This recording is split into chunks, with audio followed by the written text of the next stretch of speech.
Bem-vindo ao Leitura de Ouvido, o podcast que transforma linhas em ondas sonoras. Eu sou o Lucas. Eu sou a Dayana.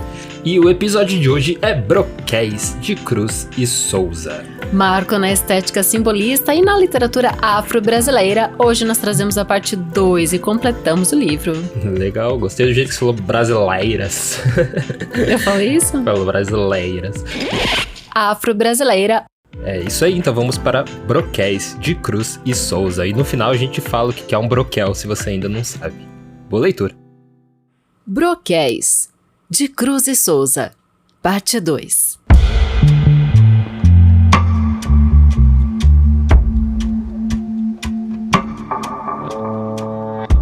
Deusa serena, espiritualizante formosura, gerada nas estrelas impassíveis, deusa de formas bíblicas flexíveis, dos eflúvios da graça e da ternura, açucena dos vales da escritura, da alvura das magnólias marcessíveis, branca via láctea das indefiníveis, brancuras fonte da imortal brancura. Não veio, é certo, dos paus da terra, tanta beleza que o teu corpo encerra, tanta luz de luar e paz saudosa. Vem das constelações, do azul do Oriente, para triunfar maravilhosamente da beleza mortal e dolorosa. Tulipa real. Carne opulenta, majestosa, fina, do sol gerada nos febris carinhos, há músicas, há cânticos, há vinhos na tua estranha boca açuferina. A forma delicada e alabastrina do teu corpo de límpidos arminhos tem a frescura virginal dos linhos e da neve polar e cristalina. Deslumbramento de luxúria e gozo vem dessa carne o travo aciduloso, de um fruto aberto aos tropicais mormaços. Teu coração lembra a orgia dos triclínios, e os reis dormem bizarros e sanguíneos, na seda branca e puxa dos teus braços. Aparição. Por uma estrada de astros e perfumes, a Santa Virgem veio ter comigo.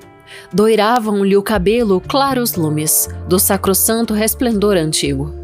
Dos olhos divinais no doce abrigo não tinha laivos de paixões e ciúmes. Domadora do mal e do perigo, da montanha da fé galgara os cumes. Vestida na alva excelsa dos profetas, falou na ideal resignação de ascetas, que a febre dos desejos a quebranta. No entanto, os olhos dela vacilavam, pelo mistério, pela dor flutuavam, vagos e tristes, apesar de santa. Vesperal. Tardes de ouro para harpas dedilhadas por sacras solenidades, da catedrais em pompa, iluminadas com rituais majestades. Tardes para quebrantos e surdinas, e salmos virgens e cantos de vozes celestiais, de vozes finas, de surdinas e quebrantos. Quando através de altas vidraçarias, de estilos góticos graves, o sol no poente abre tapeçarias, resplandecendo nas naves. Tardes augustas, bíblicas serenas, com silêncio de acetérios e aromas leves castos de açucenas nos claros ares sidéreos. Tardes de campos repousados, quietos, nos longes emocionantes de rebanhos saudosos de secretos desejos vagos errantes. Oh, tardes de Beethoven, de sonatas, de um sentimento aéreo e velho, tardes da antiga limpidez das pratas, de epístolas do Evangelho. Dança do ventre.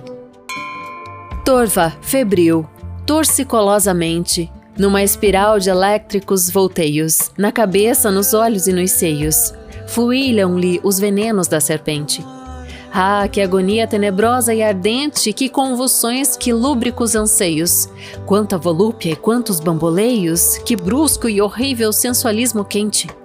O ventre em pinchos empinava todo como réptil abjecto sobre o lodo, espolinhando e retorcido em fúria.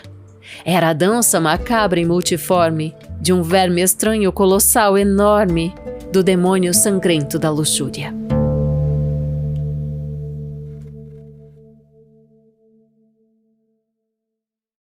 Cederis arca. Visão que a luz dos astros louros trazes, papoula real tecida de neblinas, leves, etéreas, vaporosas finas, com aromas de lírios e lilazes.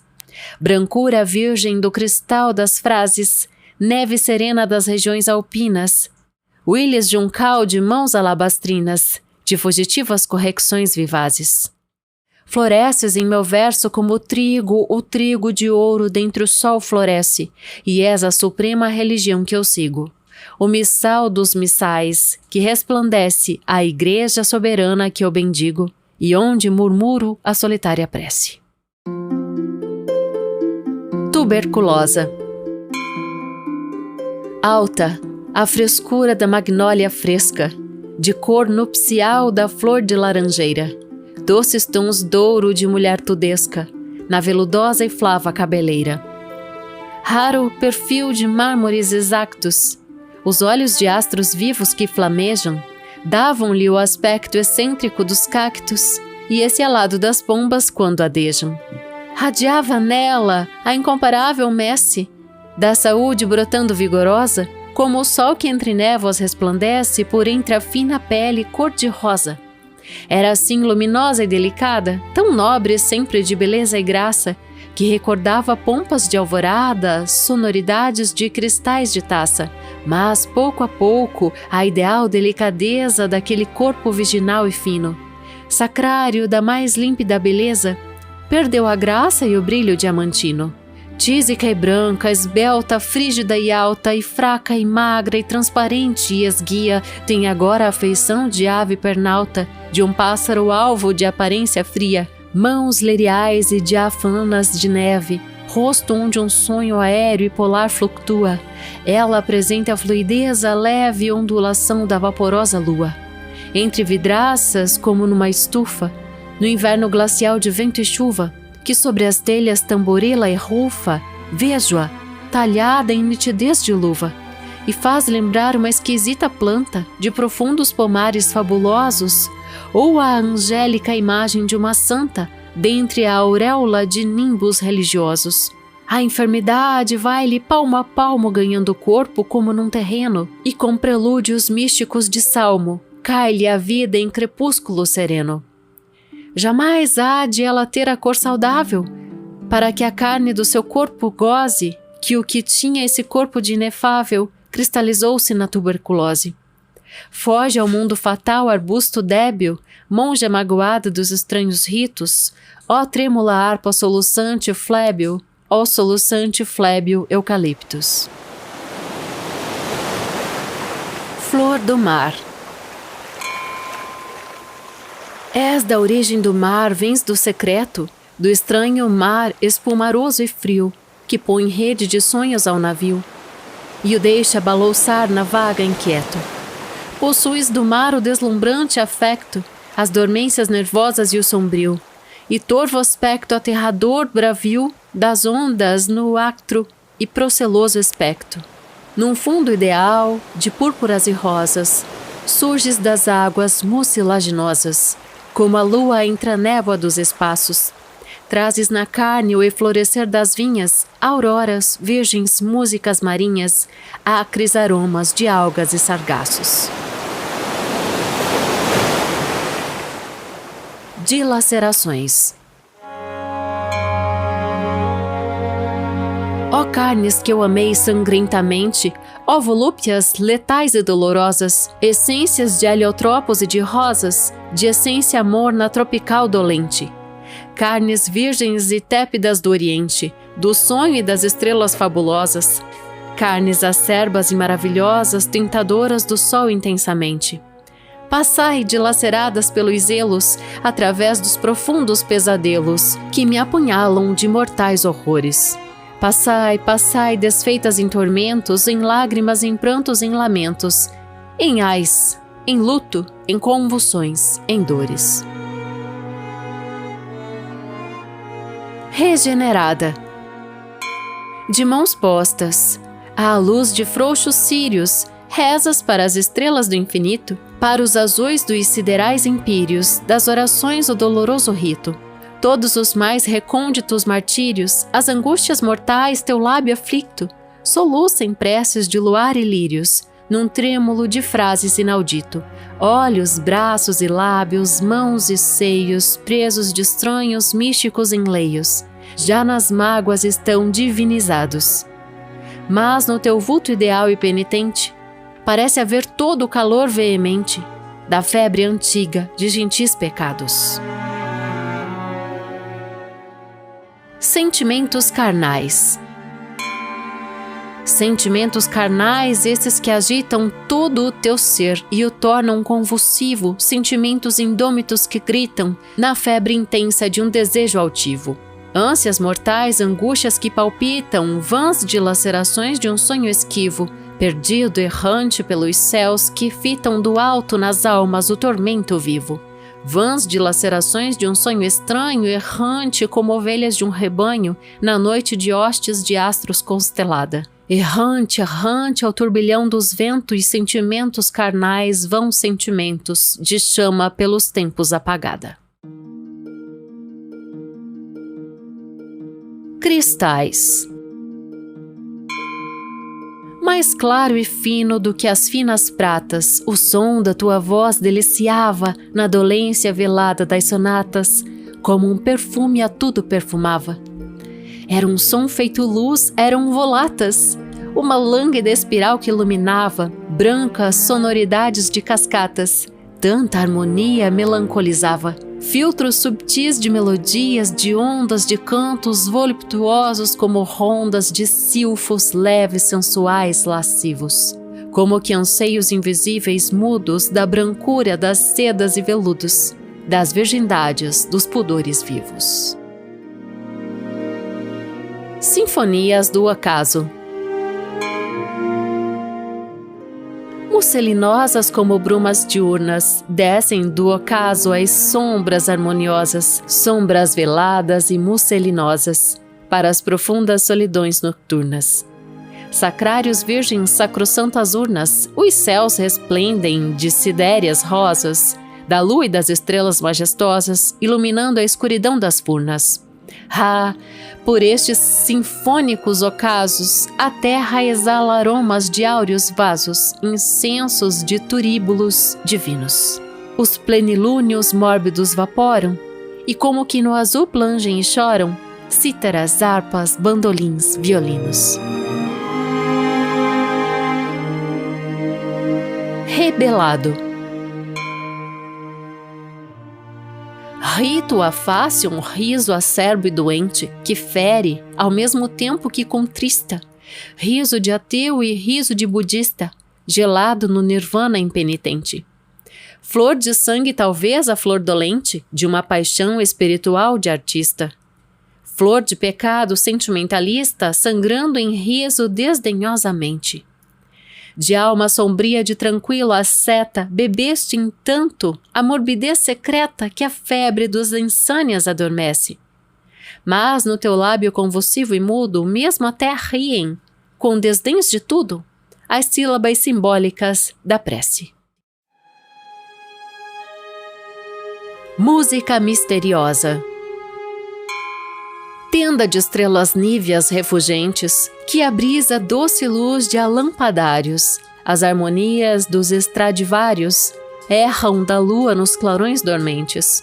Pelos raios fluídicos diluentes dos astros, pelos trêmulos velários cantam sonhos de místicos templários, de ermitões e de ascetas reverentes. Cânticos vagos, infinitos, aéreos, fluir parecem dos azuis etéreos, dentre os nevoeiros do luar fluindo.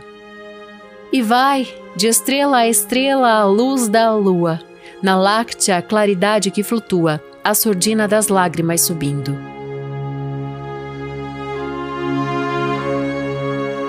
Serpente de cabelos. A tua trança negra e desmanchada por sobre o corpo nu, torso inteiriço, claro, radiante de esplendor e viço. Ah, lembra a noite de astros apagada. Luxúria deslumbrante e aveludada através desse mármore maciço, da carne. O meu olhar nela espreguiço felinamente, nessa trança ondeada. e fico absorto num torpor de coma, na sensação narcótica do aroma, dentre a vertigem túrbida dos zelos. És a origem do mal, és a nervosa serpente tentadora e tenebrosa, tenebrosa serpente de cabelos. Post-mortem.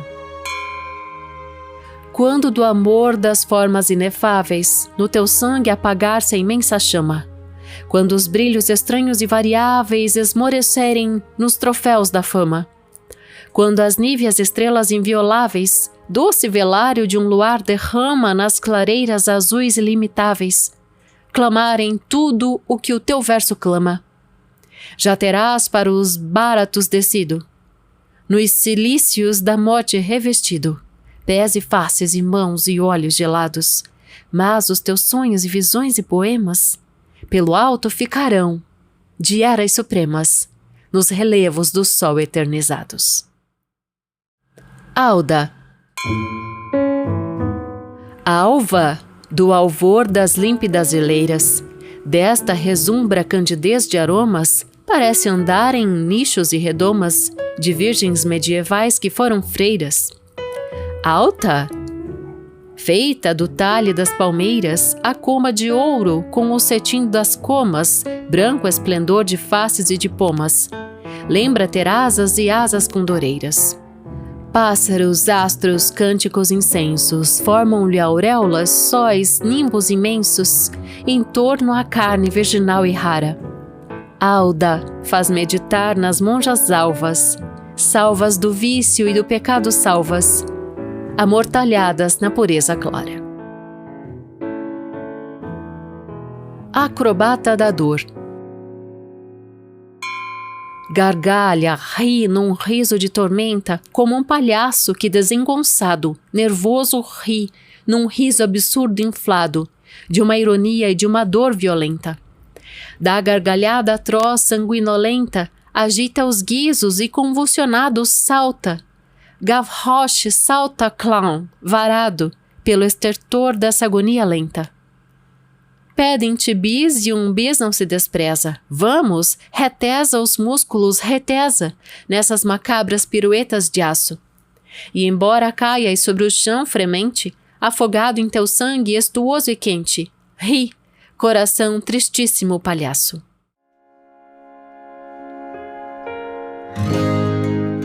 Ângelos. Ah, lilazes de ângelos harmoniosos, neblinas vesperais crepusculares, guslas gementes bandolins saudosos, plangeias magoadíssimas dos ares, serenidades etéreas de incensos, de salmos evangélicos sagrados, saltérios harpas dos azuis imensos, névoas de céus espiritualizados. Ângelos fluidos de luar dormente, diafaneidades e melancolia e silêncio vago bíblico pungente de todas as profundas liturgias. É nas horas dos ângelos, nas horas do claro escuro emocional aéreo, que surges flor do sol entre as sonoras ondulações e brumas do mistério. Surges talvez do fundo de umas eras de doloroso e turvo labirinto, quando se esgota o vinho das cimeras e os venenos românticos do absinto. Apareces por sonhos neblinantes com requintes de graça e nervosismo, fogores flavos de festins flamantes, como a estrela polar dos simbolismos. Num enlevo supremo eu sinto absorto os teus maravilhosos e esquisitos tons siderais de um astro rubro e morto apagado nos brilhos infinitos. O teu perfil todo o meu ser esmalta, numa auréola imortal de formosuras, e parece que rútilo ressalta de góticos missais de luminuras. Ressalta com a dolência das imagens sem a forma vital, a forma viva. Com os segredos da lua nas paisagens e a mesma palidez meditativa. Nos êxtases dos místicos os abraços abro, tentado da carnal beleza, e cuido ver na bruma dos espaços, de mãos postas a orar, Santa Teresa. Lembranças apagadas. Outros, mais do que o meu, finos olfactos sintam aquele aroma estranho e belo, que tu, ó lírio lânguido singelo, guardaste dos teus íntimos recatos. Que outros se lembrem dos sutis e exactos traços que hoje não lembro e não revelo, e se recordem com profundo anhelo da tua voz de siderais contactos. Mas eu, para lembrar mortos encantos, rosas murchas de graças e quebrantos, linhas, perfil e tanta dor saudosa, tanto martírio, tanta mágoa e pena, precisaria de uma luz serena, de uma luz imortal maravilhosa. Supremo desejo. Eternas e imortais origens vivas da luz, do aroma, segredantes vozes do mar e luares de contemplativas vagas visões volúpicas velozes. Aladas alegrias sugestivas de asa radiante e branca de albornozes, tribus gloriosas fúlgidas altivas de condores e de águias e albatrozes. Espiritualizai nos astros louros do sol entre os clarões e morredouros toda essa dor que na minha alma clama. Quero vê-la subir, ficar cantando na chama das estrelas dardejando, nas luminosas sensações da chama. Sonata. Do imenso mar maravilhoso, amargos marulhosos murmurem compungentes, cânticos virgens de emoções latentes, do sol nos mornos mórbidos letargos. Canções, leves canções de gondoleiros, canções do amor, nostálgicas baladas, cantai com o mar, com as ondas esverdeadas, de lânguidos e trêmulos nevoeiros. Tritões marinhos, belos deuses rudes, divindades de tártaros abismos, vibrai, com os verdes e acres electrismos, das vagas flautas e harpas e alaúdes. Ó mar supremo de fragrância crua, de pomposas e de ásperas realezas, cantai, cantai os tédios e as tristezas que erram nas frias solidões da lua. Majestade caída. Esse cornoide Deus funambulesco, em torno ao qual as potestades rugem, lembra os trovões, que tétricos estrugem, no riso alvar do truão carnavalesco. De ironias o momo picaresco abre-lhe a boca e uns dentes de ferrugem, verdes gengivas de ácida salsugem, mostra e parece um sátiro dantesco. Mas ninguém nota as cóleras horríveis, os chascos, os sarcasmos impassíveis dessa estranha e tremenda majestade. Do torvo deus hediondo, atroz, nefando, senil, que embora rindo está chorando, os noivados em flor da mocidade. Incensos. Dentre o chorar dos trêmulos violinos, por entre os sons dos órgãos soluçantes, sobem nas catedrais os neblinantes incensos vagos, que recordam hinos, rolos de incensos alvadios finos e transparentes, fúlgidos, radiantes, que elevam-se aos espaços ondulantes, em quimeras e sonhos diamantinos.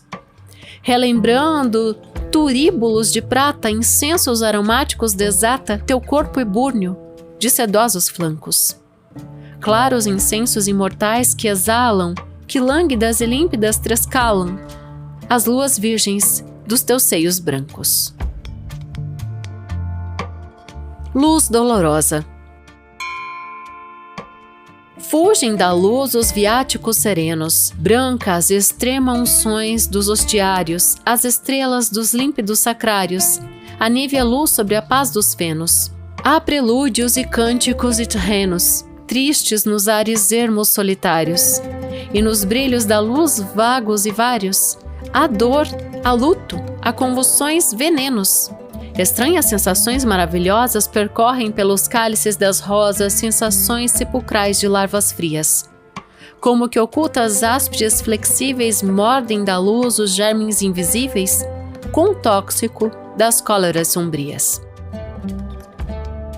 Tortura eterna. Impotência cruel, ó vã tortura, ó força inútil, ansiedade humana, Ó círculos dantescos da loucura! Ó luta secular, insana! Que tu não possas, alma soberana, perpetuamente refugir na altura, na aleluia da luz, na clara hosana, do sol cantar imortalmente pura. Que tu não possas, sentimento ardente, vibrar nos brilhos do ar fremente, por entre as chamas, os clarões supernos. Oh, sons intraduzíveis, formas, cores. Ah, que eu não possa eternizar as dores, nos bronzes e nos mármores eternos.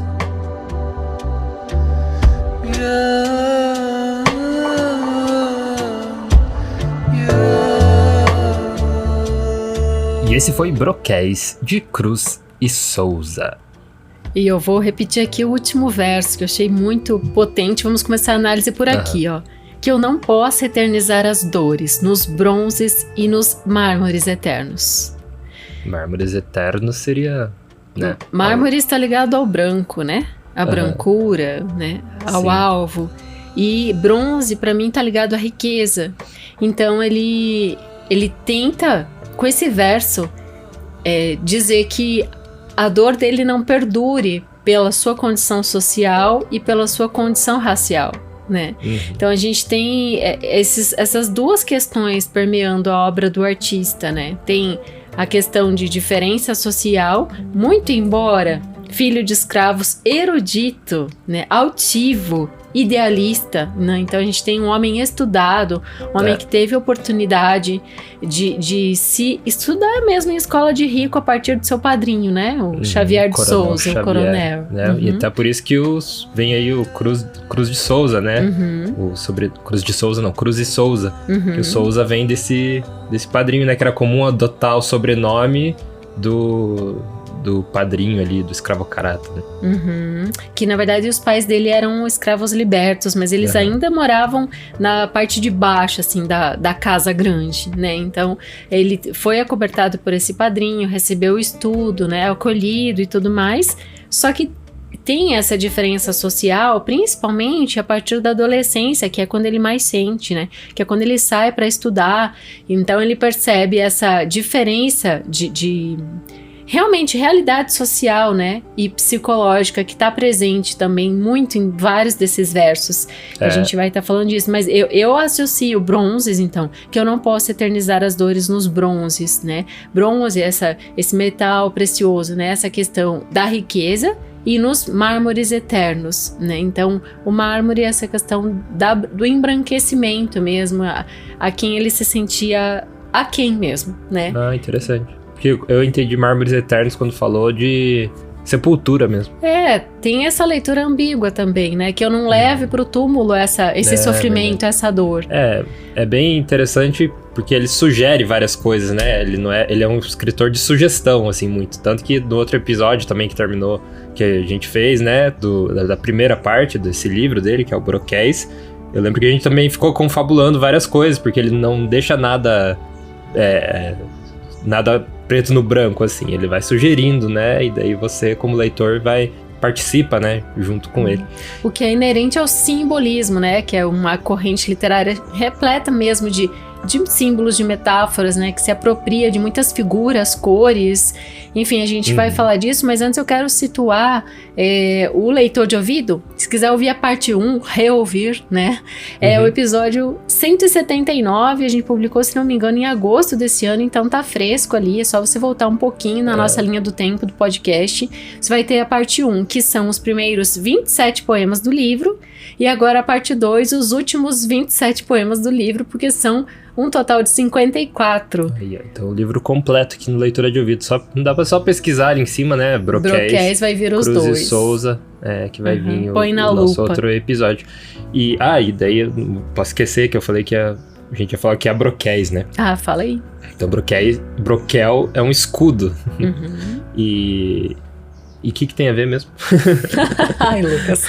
A gente fez a discussão da outra vez sobre o escudo, essas poesias, né? elas são uma forma de se proteger, de externalizar, né, ao mesmo tempo esse eu lírico, né, desse poeta que se coloca num lugar de eu lírico da literatura mesmo afro-brasileira, e é um conceito legal pra gente refrescando nesse mês, né? O que é o afro-brasileiro, né? Essa literatura afro-brasileira?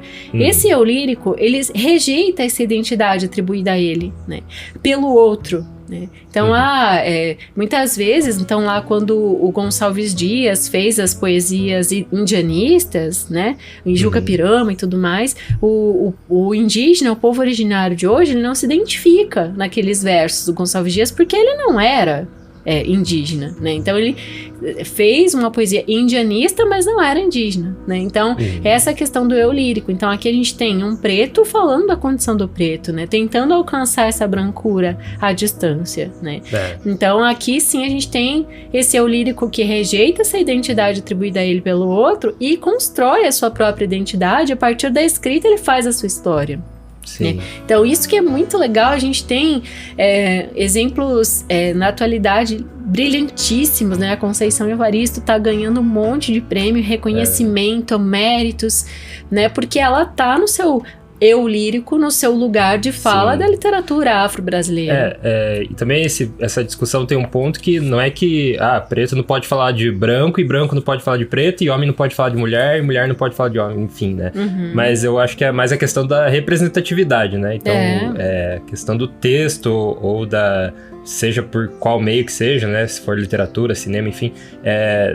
Essa representatividade... É igual você falar, o Elvis representa a música negra, né? Não, ele não representa, ele deu aquela... Talvez ele se inspire. Inspira, ou até chama de apropriação, às vezes, né? O que ele fez, mas não é uma representação. Então, acho que a gente tem que definir que não é porque você não pode falar, você só pode falar sobre a sua... No seu lugar de fala. No seu lugar de fala. Eu acho que é questão mais de representatividade mesmo. A representatividade de você ocupar um espaço que toda a história te negou, né?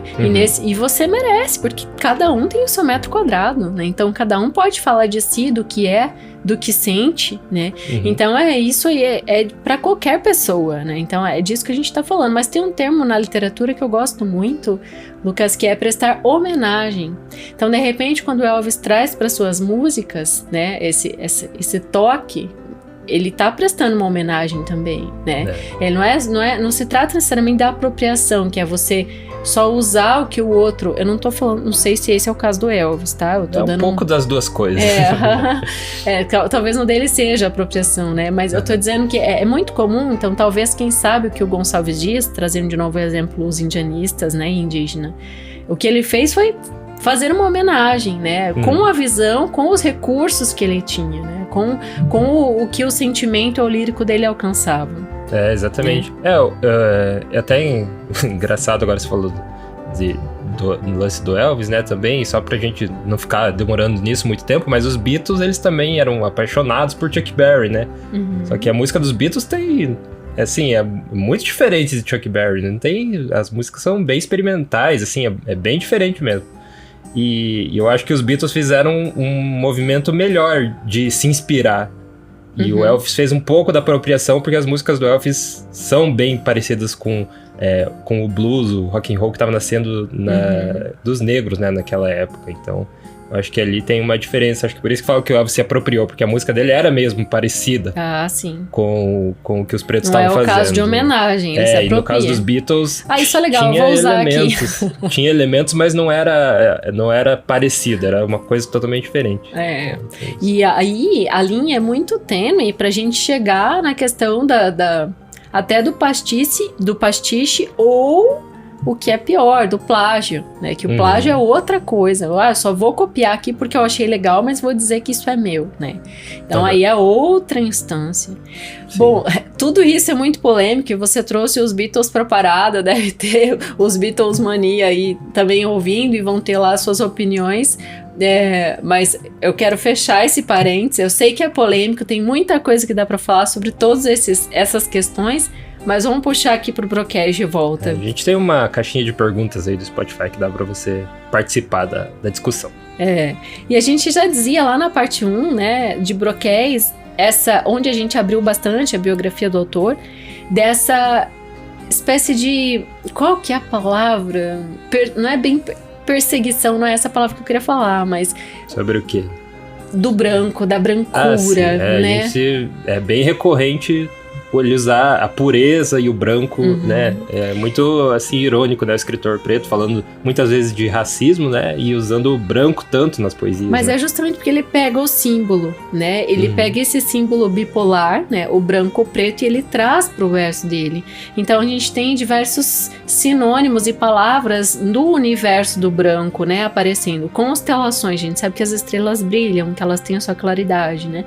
Ele usa muito o termo virgem. Então virgem está relacionado ao puro. Em vários versos vai aparecer brancura virgem, né? Enfim, a virginal, a pele virginal. A pele ainda, às vezes descreve a pele da moça como brancura, né? E pureza. Enfim. E tem outra associação também mais relacionada à natureza, neve serena. Ele sempre usa essa questão de neve ou lua, né? Então também aparece várias vezes. Aí a gente tem a alva cândida, a auréola, né, que tá de novo em cima lá da cabeça do anjinho, né, e dos santos. E tem a questão da palidez, que aparece num verso que me chamou a atenção também, né. Então, e esse pálido, né, também traz uma história, assim, por trás, né. Sim. Mas, enfim. Eu achei legal da cobra com cabelos também. Essa poesia é bem legal. Ela se chama, deixa eu pegar bem certinho aqui, Serpente de Cabelos. Serpente de Cabelos. Bom, eu vou listar aqui todas elas, então. Deusa Serena, Tulipa Real, Aparição, Vesperal, Dança do Ventre, Foideres Arca, Tuberculosa, Flor do Mal. Aqui a gente tem, né, uma poesia com o nome que remete a quem ele mais se inspirava, que é o Charles Baudelaire, né, que é o poeta das Flores do Mal. E o Baudelaire morreu quando o Cruz e Souza tinha 6 aninhos, né. Baudelaire morreu em 1867, eles não chegaram a se comunicar, né, assim, a se corresponder como escritores, né, trocar ideias diretamente, mas o Cruz e Souza tinha ele, assim, como o exemplo mor, assim, a ser seguido. Então, quando ele faz os seus versos, ele tá pensando em Baudelaire, inclusive a epígrafe de Broquais, lembra, eu li em francês lá na parte 1, que é um trechinho do Baudelaire. Continuando. Dilacerações regeneradas, sentimentos carnais, cristais, sinfonias do ocaso, rebelado, música misteriosa, serpente de cabelos, post-mortem, alda, acróbata da dor, ângelos, lembranças apagadas, supremo desejo, sonata, majestade caída, incensos, luz dolorosa e tortura eterna, que então termina com esses versos que eu comecei aqui a discussão falando. Acrobata, né? Você falou acróbata. Acrobata da dor. Eu falei acróbata? Ah, Deus. Mas justamente porque enquanto eu lia, a minha cabeça processava todas essas letras e sons diferentes de vogais e consoantes, porque, gente, esse livro que eu li, para trazer aqui para poesia, é uma edição de 1893, então ele está no português arcaico lá do século XIX. É a edição real, você encontra no Google Books, né, esse livro, você pode baixar esse mesmo que eu usei aqui para leitura. O nosso apoiador está recebendo esse link ali no final do documento, né, ele pode baixar direto, nem precisa botar na ferramenta de busca. Daqui a pouco a gente fala como é que você pode apoiar. Então a gente tem no lugar do item o Y, né, carnais, AES no final. Então, essa leitura, ela é ainda mais desafiadora. E eu fiquei contando, assim, em vários poemas, vários desses 54, eu fiquei fazendo a escansão e eu notei que são todos decassílabos, né? Então, eu peguei aleatoriamente lá, um lá do começo, alguns do meio, outros do fim. Então, ele fez decassílabos praticamente o livro inteiro. Não vou dizer que é o livro inteiro, porque eu não li nada sobre isso e não fiz a escansão em todos os 54 para te confirmar para você, mas em todos que eu fiz decassílabos aqui. E é bem curioso, na verdade, porque a gente tá olhando a linha do tempo aqui da edição do exatamente áudio. O mesmo tamanho. E toda vez que começava um poema, eu coloquei uma marcação, né, para depois eu saber onde que eu coloco as trilhas, onde que termina as trilhas, enfim. E daí, se olhar todas as marcações aqui na linha do tempo, elas têm exatamente o mesmo espaço entre elas, né? Então, e a gente tem interessante. alguns poemas só que são um pouquinho mais longos, acho que uns 2 ou 3 tem no dois livro. aqui pelo espaço que eu tô vendo, tem 2 maiores. Mas os outros é tudo bem certinho, mesma distância, né, entre eles. Né? Então a gente tem alguma alteração na quantidade de estrofes por poema, mas não tem na quantidade de sílabas tônicas por verso, que sim, são decassílabos, né? Então, e alguns inclusive... A grande maioria, na verdade, é marcado por forte aliteração. Se você quer ensinar para o seu aluno a aliteração, esse conceito, né, que a poesia se apropria, você vai usar Cruz e Souza. Então, mar maravilhoso, amargos marulhosos, murmúrio incompungentes. Né? Tem um com V também ali. Sim, a gente tem esse com V, vozes veladas, veludas vozes, está em todo o livro didático. Não está nesse livro, né? Mas a gente tem aqui, eu puxei mar maravilhoso, então a gente tem essa sequência de mar, né? Isso aí, dentro do próprio verso, então você vai ter inúmeros exemplos de aliteração que o Cruz e Souza se apropria demais e fazendo decassílabos. Então ele nos ensina muito, né? Como ele mostra essa altivez, essa sua erudição a partir da construção de seus versos. Por isso que é um grande escudo, né? Eu achei esse nome muito apropriado. Sim. O título do livro, né? E na semana passada, Lucas, no final do debate, ali do Lima Barreto, né? A gente vinha falando dessa parte de acolher a arte genuína, né? Da desvalorização intelectual que às vezes o preto ou o branco mesmo, dependendo do lugar em que está colocado. Da classe social, né? Ou, na verdade, é mais uma questão rico-pobre aqui, né? O pobre, de modo geral, seja a cor que for, né? Muitas vezes ele tem que continuar provando em outros ambientes que ele é inteligente, né? Então, eu acho que trazer isso de volta aqui como debate é sempre interessante, né? Porque uma literatura como essa, hoje, nos ensina muito. A gente consegue fazer uma análise pedagógica, né, do que foi o passado, mas aí quando a gente traz para hoje, a gente vê que tem muitos casos ainda que um texto como esse está escrachando realidades de hoje. Né? Então, e aí entra a parte do bronze do último verso, né? Então, não é só abaixo a cor da pele, mas também é abaixo essa questão de diferença social, que é muito grande. Agora, num país grande como o Brasil, isso é um grande desafio, né? Sim. A gente tem países, por exemplo, a França é do tamanho de Minas Gerais, né? O país do Baudelaire, né? Então, é um país inteiro do tamanho de um único estado do Brasil, né? E aqui você pega essa diversidade, não só essa diferença entre as 5 regiões, como o tamanho desse território. É muito difícil imaginar que mesmo que passem séculos e séculos, a diferença social é algo que vai dificilmente ser erradicada, né? Pode ser que melhore um pouco, mas... eu acho que... Por isso que tem que se armar, né? Se armar com broquéis, então. Tem que ter o escudo e a espada, né? E muitas vezes isso vem em forma de informação, né? E conhecimento. Então, hoje a gente tem muito mais acesso a isso, então é uma forma de você se armar contra as mazelas sociais também, né? Ainda em relação à análise, assim, do estilo, né, do Cruz e Souza, eu queria falar mais 2 coisinhas que a gente percebe. Você vê, assim, mais felicidade ou dor nos poemas dele, nos versos? Ele é bem depressivo, né? Isso, é mais dor, né? Só que não é uma dor só. Não é só essa dor do preconceito racial que tá representado ali nessas palavras brancura, claro, né? Via alva, tudo que a gente tava falando. Tem também a dor do artista que é inerente a qualquer poeta, né? Então a gente tem essas 2 dores conversando nos versos dele. Essa dor, assim, mais cósmica, né? Essa dor que tá em busca da beleza, do belo, né? E até coisas, tipo a luxúria, né? Ele coloca como a dor também, né? A dança do ventre lá que tem, é tudo como... essa visão, assim, de que aquilo é ruim, olha o que isso tá fazendo comigo. Foi bom você lembrar isso, porque quando eu comecei a ler Dança do Ventre, eu vi o título desse poema, a primeira vez que eu vi, eu falei, vai ser legal, vai ser feliz. Aí a minha bagagem falando, né? Aí eu li e vi todo aquele sofrimento, né? É bem isso que você disse, né? Olha, você tá me torturando, né? Com esses quadris, desse jeito que você tá rebolando, né? Então... é bem isso mesmo, né? Tem essas duas dores ali convivendo. A dor do artista, que é essa dor assim, mais de impulso criativo, de beleza, essa dor mais cósmica, e essa dor provocada pelo preconceito racial, né?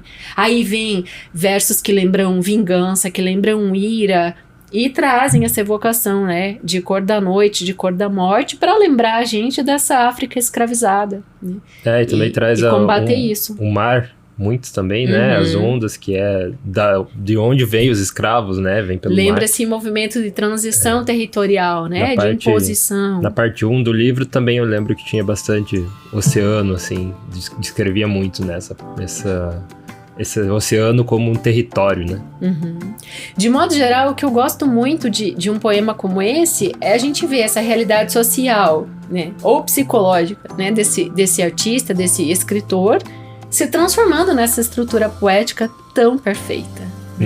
Então é um livro realmente para ser estudado, para ser venerado, e diria até que nunca se deixe, né, de colocar Cruz e Souza nos livros didáticos, porque muitas vezes o jovem de hoje ele vai ver esse nome, ouvir ali, passando o seu livro, talvez hoje esteja entrando em questões do Enem, eu não sei se entrou o Cruz e Souza no Enem desse ano, não parei para pesquisar, mas é sempre legal a gente saber que cada vez mais está repercutindo. Eu vejo a Maria Firmina dos Reis, né? Cada vez ela aparece mais coisas sobre ela, nas mais diversas instâncias, né? Então, isso é resultado de ser falado como tem sido falado, né? E de uma hora ela começa a pipocar e repercutir cada vez mais. E tem certas obras que elas mudam, né? Com o passar do tempo. A grande maioria, né, de obras de arte acontece isso, mas tem certas que elas são... Você adapta elas dependendo do tempo, né? Dependendo do momento social ali. Eu acho que a obra do Cruz e Souza faz isso também, né? Ela se atualiza.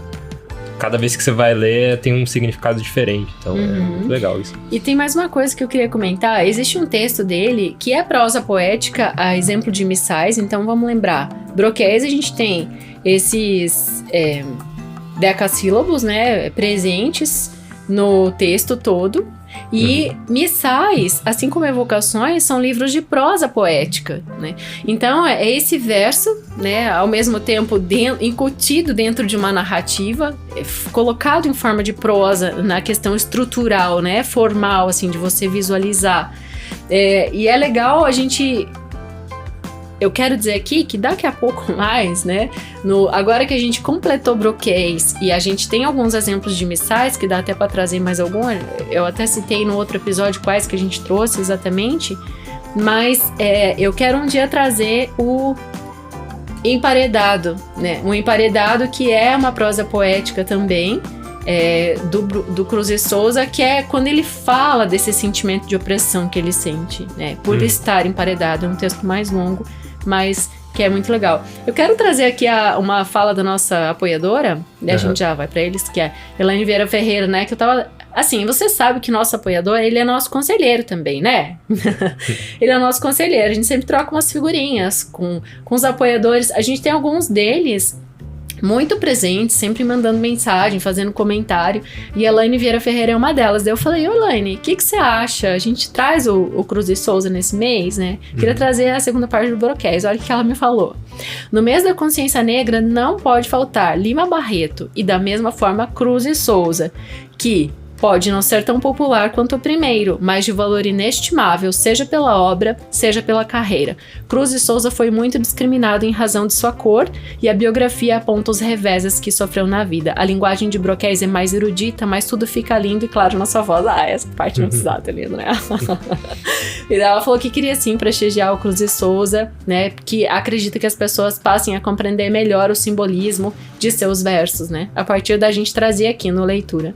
Então, eu achei muito legal. Aliás, Lucas, a gente tem uns comentários sensacionais nos últimos episódios, né?